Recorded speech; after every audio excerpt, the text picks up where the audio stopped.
Tweyanze ge mulabi omususu mwamse nkubuge nkubuzaako nnyo ssebo leero tuze Makindye era kunkingiza ekibuga Kampala ensasubuze kutte wansi ne waggulu abalumeno gw'engulu bagamba nti tebajja kugula bizimbe olw'embeera gye bakoleramu gye bagamba tesanyusa nsonga za musolo saako n'okuba nti tebeetaaya mu ngeri gye bakakkalabyamu emirimu era nga mu kaseera kano emirimu giyongedde okuba nga gikaluba mu kibuga Kampala naye abaffe bigwera mu kaseera kano awomu ku bakulembeze b'abasuubuzi omwami Edward Ntale gwe tugenda okuba nga tuwayamu naye kiki ekividdeko embeera eno sebo tusooke tubuuze ku bantu batulaba mwenna ku mpewo za Salt TV mbalamusiza era mwasuse mutya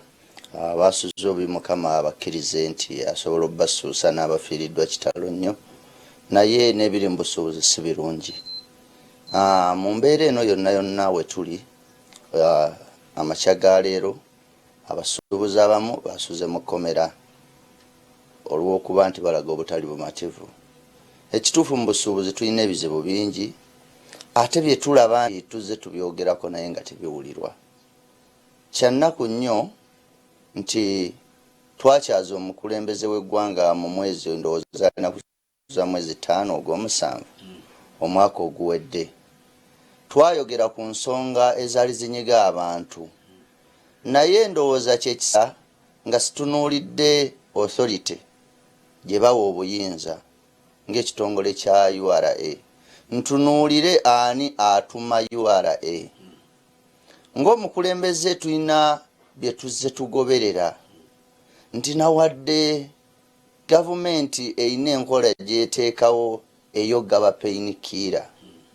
Nze nno nga ffe bannayuteya embeera eno tugiraba nti si ye solution emalawo ebizibu byaffe. Tukooye payinikiira. Tubeere ku ntono omusolo guno gubanyigiriza gutya era biki bimwagala mubenga gwosebwa? Ensonga nno terina ku musolo yokka. Omusolo nayo paati ndala naye essaawa eno twogerera abasuubuzi bazinga twogera buli lunaku nti kituufu emisolo giri waggulu. Emisolo gino gikolebwa Ministry ya Finance egamba nti lumba kubanga eyina ekitongole ekigikolera nga kyekitongole kya URA. Mu bumpimpi bwe ntunula nenjitunuulira nga nina ng'omukulembeze alabira ewala nti bano baba bataddewo ffe tulwanagane nabo naye nga ekinyuzi finance. Ministry ya Finance and ne development twagala enkulaakulana twagala osasula emisolo naye policies ze batukolera nga abakulembeze baffe ziri fair enough okusobola oleka munnayuganda okusigala nga akyagaggawala naye abeeko kassa mu nsawo. Bakola policy ezirimu values ez'owaggulu. Munnayuganda wasuubulira nga tasobola kusigala mu kale competinga n'abatwetoolodde mu East African Community. Ekyo kimu values si nnungi ku bantu. Ne tusaba ekitongole ng'ekikutumibwa finance ng'ekitongole kino ye URA bagabe fair values ku bintu. Ekyokubiri mwajja mundaba nga ntambula ne ku ma TV nga nina minzaani nga mbalaga nti tukkiriza waliwo embeera ne measurements ezikolebwa ku bintu. Ndaba nti amafuta n'amazzi babibala mu liters, sukaali ennyama n'ebirala babibala mu kilo, engoye bazibala mu meters, engoye tuzigulira mu pieces nga tekiteetwagisa kuleeta lugoye luzza mu kilo n'ayonka abaakiraba. So tugamba nti omusolo ogw'okupima engoye tekiri fair n'akamu. Ensonga endala eri awo eremezaawo embeera waliwo enkola ey'omululu n'okweyagaliza okususse okuva mu kitongole ekirala kye bayita ekya UNBS. UNBS tuli wano nze kati nze ndi mulimi nunda n'okulima ate ndi musuubuzi. Tukwoye okuba nti tusiŋŋana embeera mu container village ng'ogulayo eddagala lya kibugwe liri feke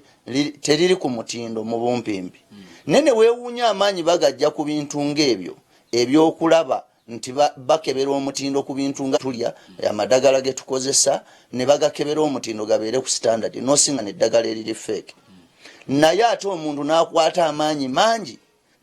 agassa ku kintu ekitalina nawe kikoseza munnayuganda kiri awo n'agenda mbu akebera engoye okuzikeberako nti oba ziri ku mutindo kati engoye owa UNBS azirumako n'azigayagaya mbu awulirako mu nnyo kubanga kati mu bino bizinesi ezimu zikolebwa mutwe nti tukozesa amaaso naawe omuguzi agula nga naawe kyokola nange omusuubuzi nange kyenkola nti ntunuulira matiriya ennungi enaavaamu ssente zange nga tezisse kati gwe bw'ogamba nti opima omutindo ku ngoye ate nossaako penalty omuntu amaze osasula container ate gwe n'ova eri n'ogamba nti tefuluma wadde maze okuwa omusolo kamale gikebera mutindo era kuliko ekipapula ekirala kye bayita pivocolata ekipapula ekyo kifuuse ekiringanga ekyamaguzi nti mu kitongole munda ekya UNBS okirabira ddala nga kakadde ka bujja akaliwo okulemesa omusuubuzi afulumya container ate n'amuteerawo jjukira obusuubuzi time nti ne mu kitongole mulimu okuba neddire nawadde naffe ng'abasuubuzi tuyinamu akafe ak'okweza akasusse ketwetunuuliramu ngaffe ne tugamba ng'abakulembeze tugambe ku bannaffe abakikola bakitereeze ekyo kyo tukkiriza era eyo operation tugikolako okutereeza abasuubuzi bannaffe tulaba nti nga bwe abaliidinga mu containers okubagambako nti essaawa eno guno omulimu gwagenze ebyokweriidinga n'okwagala enjawulo ku basuubuzi bannaffe tubizze ebbali ensonga y'abagwira eno abachina kati awo nkuleetedde naye kali mbadde nkulaga ebiri mu busuubuzi n'ebitunyigiriza mu kitongole ne waliyo akalala ketugamba nga ngenda ku nsonga y'abachina ensonga yo kuba nti twayogera ne president nga tumugamba abantu babasa ku IFRIS naye tebatuuse miliyoni 15 ze baategeka mu 96 gye tuyita threshold yessaawa etambule eve ku miliyoni 15 edde ku biliyoni 1.5 omusuubuzi omugagga n'omwavu bamwawulemu kubanga kati kino kisena buli muntu abali capacity n'omulimi alime ennyaanya gyagigendako IFRIS ne tugamba nti IFRIS policy ekyuke obwo buvunaanyizibwa bwa parliament kati tugenda ku nsonga ey'abagwira abagwira batufuukidde ekizibu mu Uganda nti bebagobye Kenya bebagobye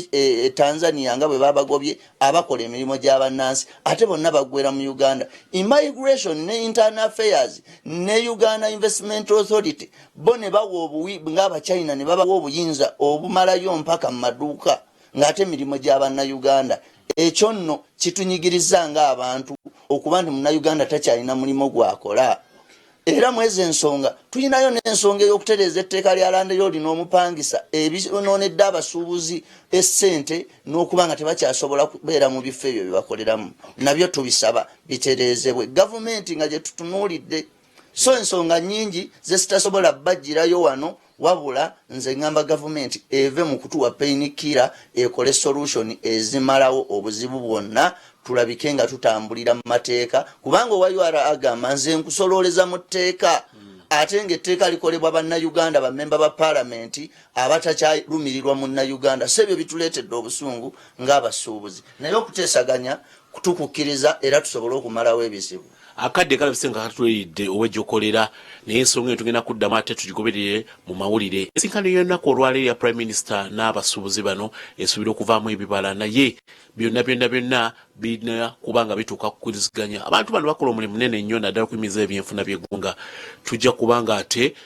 tuddayo mu studio naye nkujjukiza olukuŋŋaano lw'ekolo Independence Night alinaku z'omwezi 26 mu kusumba bugingo September ffenna twagala mujje mutugatteko n'okubunyisa omulimu gw'enjiri egguli eno tugenda kubanga ate tulyongerako ng'era tukuwaana ebivudde mu nsisinkana mukulu ntano ensonga nnyingi nnyo zatasobodde kubanga afundikira nze Grace Egirinya nsinzidde wano Makindi enene Mbiru Pinton saako ne munnange Peter Munyas okukyusaako omusunsuzi ku makya. Download the Salt Media app from the Google Play Store and the Apple App Store.